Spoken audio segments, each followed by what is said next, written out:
So guys, good morning. Magluluto ako ng pritong tilapia. Ang sasawan nito ay toyo at saka kalamansi. So dito ako nagluto sa uling, kaya ang usok guys. Yan, sobrang usok.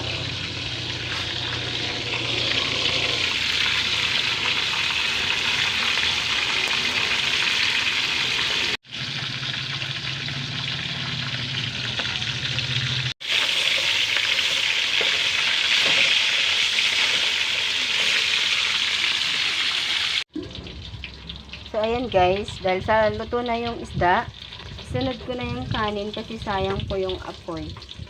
Ayan guys, naka-ready na siya.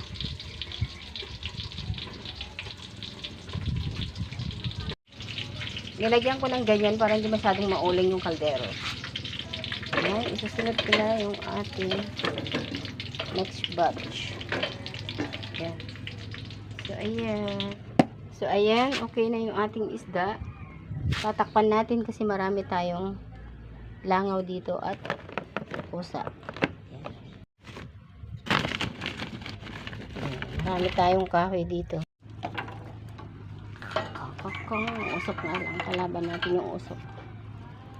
Yan. Yeah. Diba? Ang sarap magluto sa mga kahoy kasi tipid ka sa gas. May gas ako pero mas gusto ko to. Kahit sabi mong mausok at nakakaitim daw. Okay lang yan.